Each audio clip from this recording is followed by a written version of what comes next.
जय हिंद। आज के इस वीडियो में क्योंकि बहुत सारे कमेंट आ रहे थे और कुछ अच्छे कमेंट भी थे जिनका जवाब देना ज़रूरी था, तो जिन कमेंटों पर वीडियो बनाई जा सकती है तो उन पर मैं वीडियो बनाऊंगा। और जो कमेंट के छोटे आंसर हैं वो कन्फ्यूज़न एक छोटे से आंसर में दूर हो सकता है, तो उनको इस प्रकार से उन कमेंटों को मैं इस प्रकार से ला करके आपके प्रश्नों का जवाब मैं दूंगा। आपके मन में जो डाउट हैं उनको कमेंट करिए और मैं उसका उत्तर देने की पूरी प्रयास करूंगा। एक मैंने वीडियो बनाई थी काफ़ी पहले स्विच बोर्ड के ऊपर, इलेक्ट्रिक बोर्ड जो हमारे घरों में डोमेस्टिक बोर्ड होता है उसके ऊपर बनाई थी। उसमें जो शिवम जी हैं उन्होंने क्वेश्चन पूछा है, अगर भाई सॉकेट ना लगाएं तो क्या होगा। देखिए, जो हमारा स्विच बोर्ड होता है उसमें दो चीज़ें लगाई जाती हैं सबसे प्रमुख रूप से। एक हमारा होता है स्विच और एक होता है सॉकेट। वैसे तो फैन रेगुलेटर भी होता है, लेकिन स्विच होता है और एक सॉकेट होता है। अब बात आ रही है कि अगर हम सॉकेट को ना लगाएं, जैसा कि यहाँ पर कहा गया है सॉकेट को ना लगाएं, तो देखिए, अगर आप सॉकेट को नहीं लगाएंगे तो जो आपका पूरा बोर्ड होता है, इलेक्ट्रिक बोर्ड होता है जो डोमेस्टिक, उसमें आपको न्यूट्रल लाने की ज़रूरत नहीं है, न्यूट्रल नहीं आएगा। ठीक है, मतलब अगर स्विच और सॉकेट दोनों लगाए गए हैं तो बोर्ड में न्यूट्रल आएगा, और अगर सॉकेट नहीं लगाया गया है तो बोर्ड में न्यूट्रल नहीं आएगा। ठीक है, यह चीज़ दिमाग में बैठा लीजिएगा। कन्फ्यूजन लोगों के मन में यही होता है कि जो स्विच होता है ना, इस प्रकार से इसमें कहते हैं एक में फेस दे देंगे, एक में न्यूट्रल दे देंगे। ऐसा नहीं है, क्योंकि जैसे आप स्विच को ऑन करेंगे ब्लास्ट हो जाएगा, शॉर्ट सर्किट हो जाएगी। तो यहाँ पर क्या है कि आपको एक साइड में जो आपका स्विच होता है उसमें एक साइड में फेस देना होता है और ऊपर से उस उपकरण को सप्लाई देनी होती है जिस उपकरण को आपको चालू करना है। आपको स्विच बोर्ड से संबंधित वीडियो अगर देखना है तो एक ये वीडियो पुरानी वीडियो थी, एक मैंने और अच्छी वीडियो बना रखी है, नई लेटेस्ट वीडियो बना रखी है, उसका मैं लिंक वीडियो के डिस्क्रिप्शन में या आई बटन में दे दूंगा, आप देख लीजिएगा, कन्फ्यूजन क्लियर हो जाएगा। लेकिन फिलहाल आप ये समझिए कि अगर सॉकेट नहीं लगा रहे हैं तो जो आपका बोर्ड होता है उसमें न्यूट्रल नहीं आएगा। ठीक है, तो इसका तो ये आंसर हुआ। दूसरा क्वेश्चन ये है कि एक मैंने वॉशिंग मशीन जो मैंने खरीदी थी 7 kg का अपने घर के लिए, सेमी ऑटोमेटिक वॉशिंग मशीन थी जो LG कंपनी का था, जो कि काफ़ी बढ़िया है। लगभग ये मान लीजिए मैं लगभग 2 साल 1.5 साल से ऊपर हो गया है और 1.5 साल में बहुत अच्छा चल रहा है। कहीं कोई कन्फ्यूजन नहीं, कोई दिक्कत नहीं है उसमें, और अच्छे प्रकार से वो उससे बहुत अच्छा, मतलब बहुत ज़्यादा कपड़ा उससे धुला जा रहा है, कहीं पर कोई दिक्कत नहीं आती है और आराम से कपड़ा धुल देता है, कपड़े को सुखा भी देता है बहुत अच्छे प्रकार से। मतलब हमको पूरी तरह से संतुष्टि है उस वॉशिंग मशीन से और कपड़ा धुलने में भी कोई दिक्कत नहीं होती है।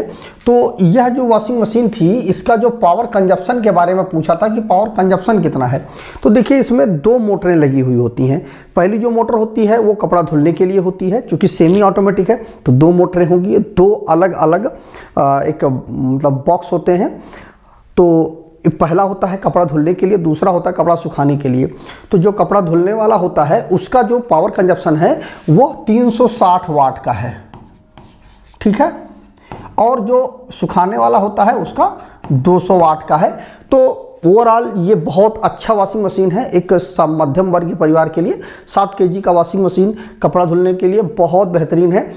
अगर आप लेना चाहते हैं तो डिस्क्रिप्शन में लिंक है, आप वहाँ से जाकर के ले सकते हैं अगर आपको सेमी ऑटोमेटिक लेना है। क्योंकि सेमी ऑटोमेटिक में एक बेनिफिट ये हो जाता है कि क्योंकि ऑटोमेटिक क्या होता है कि जब तक चल रहा है बहुत अच्छा है, लेकिन अगर कोई दिक्कत होती है तो उसके PCB की जो समस्या होती है वो थोड़ा सा दिक्कत करती है। लेकिन जो सेमी ऑटोमेटिक होता है उसमें लगभग सारी चीज़ें मैनुअल होती हैं, तो उसमें कुछ इलेक्ट्रॉनिक कार्ड वगैरह का उपयोग नहीं किया जाता है, इसलिए उसमें जो मेंटेनेंस है वो बहुत आसान हो जाता है। तो सेमी ऑटोमेटिक अधिकतर लोग इसी को पसंद करते हैं, ऑटोमेटिक भी पसंद करते हैं, लेकिन सेमी ऑटोमेटिक को ज़्यादा लोग पसंद करते हैं।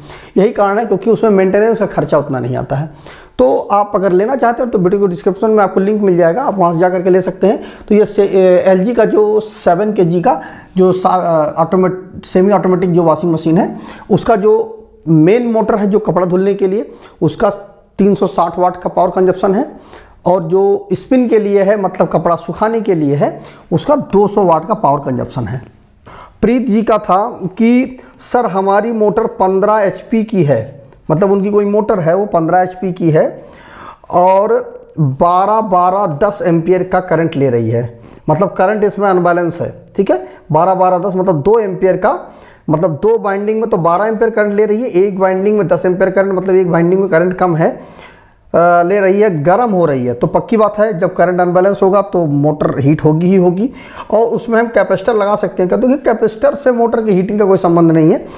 आप इसको क्या है कि इसकी जो मोटर या तो हीटेड हो गई है या इसमें कुछ ना कुछ प्रॉब्लम हो गई है। इसकी बाइंडिंग जो है उसका रेजिस्टेंस एक बार आप देखिए, क्या करिए उसमें जो 6 टर्मिनल होते हैं ना, चूँकि 3 फेस की मोटर है तो उसके जो 6 टर्मिनल हैं तो उनको आप एकदम खोल दीजिए, 6 टर्मिनल को आप खोल दीजिए।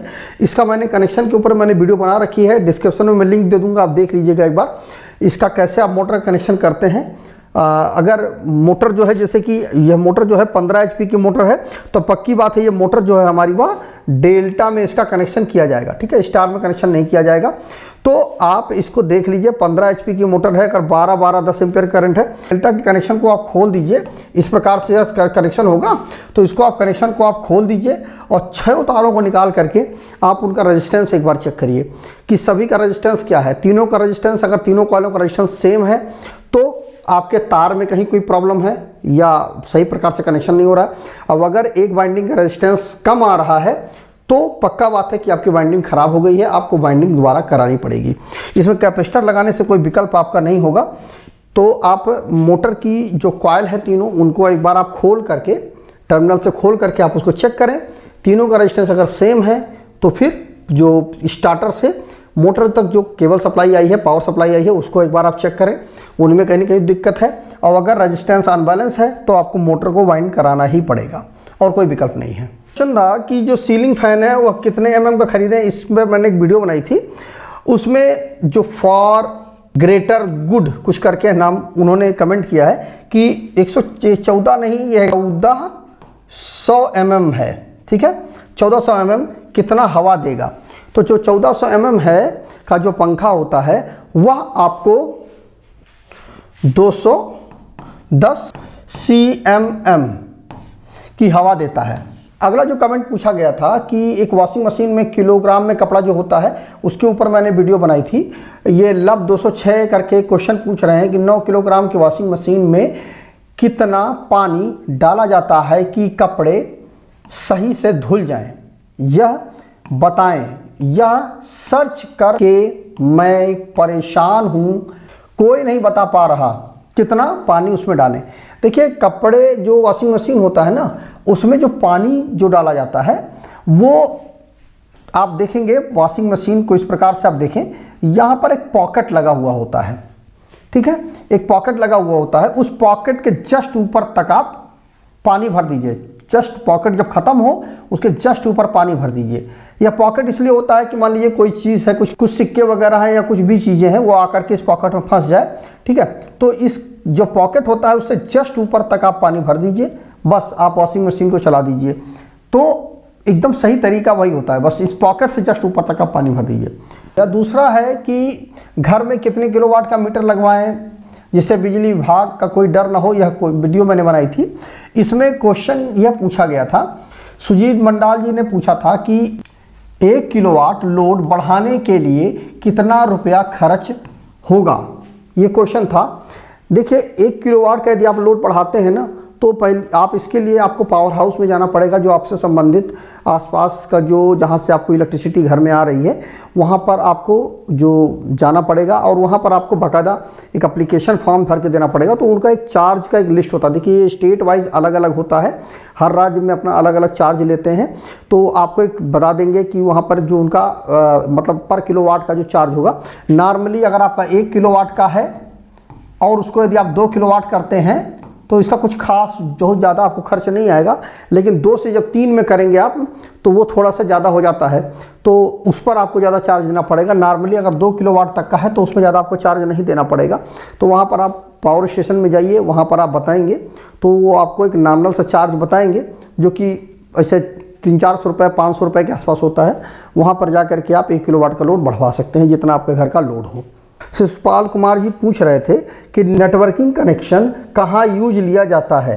देखिए जब आपको वोल्टेज की ज़्यादा ज़रूरत होती है और एम्पियर आवर की उतनी ज़रूरत नहीं होती है तो आप उसको जो है सीरीज में कनेक्शन करते हैं, ठीक है। और जब वोल्टेज की ज़रूरत कम होती है और एम्पियर आवर की ज़रूरत ज़्यादा होती है तो पैरेलल में कनेक्शन करते हैं, ठीक है।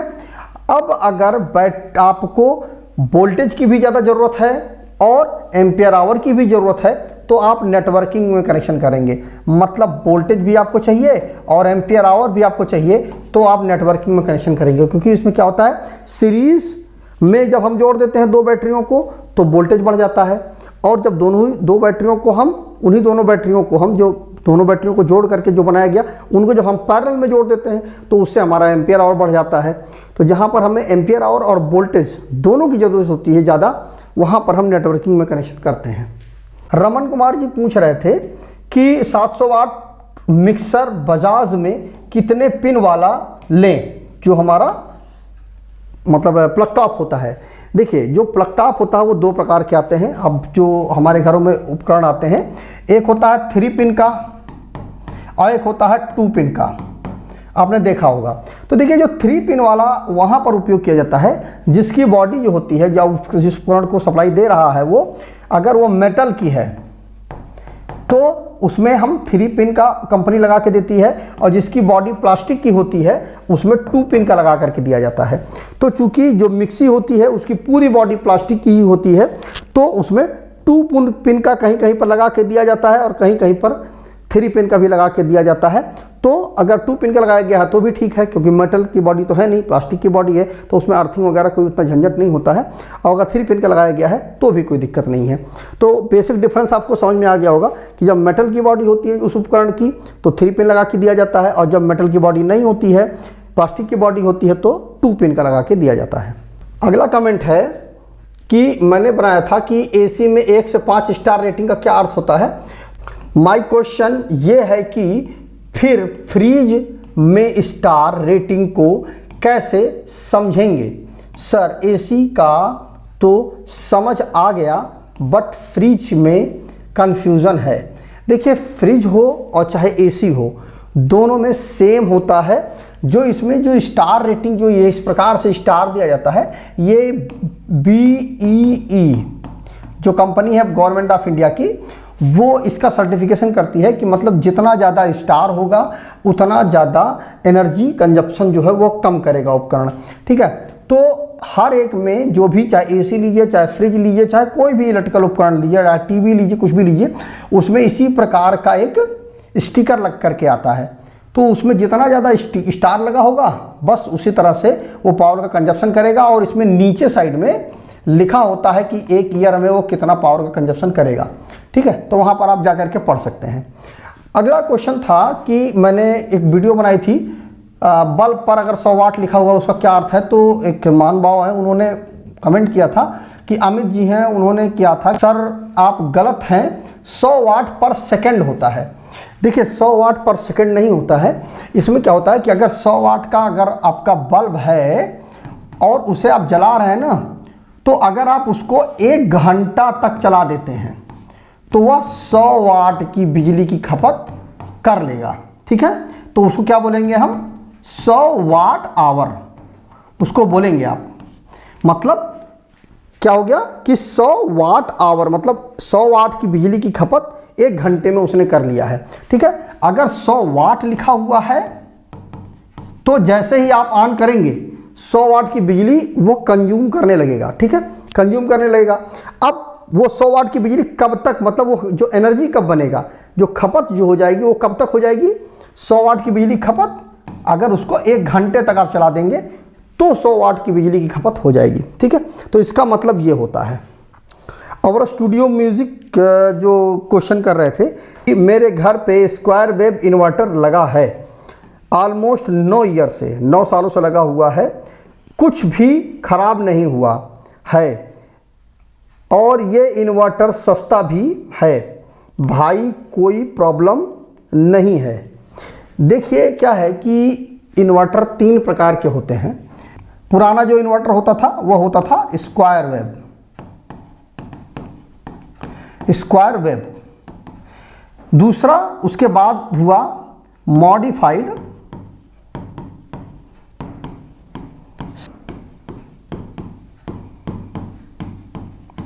और फिर लेटेस्ट आया प्योर साइन वेव। ठीक है, 3 प्रकार के इन्वर्टर हुए। अब इसमें देखिए जो स्क्वायर वेव इन्वर्टर होता है, इसमें जैसा कि मैं इस वीडियो में मैंने बताया भी था, फिर भी मैं आपको बता देता हूं।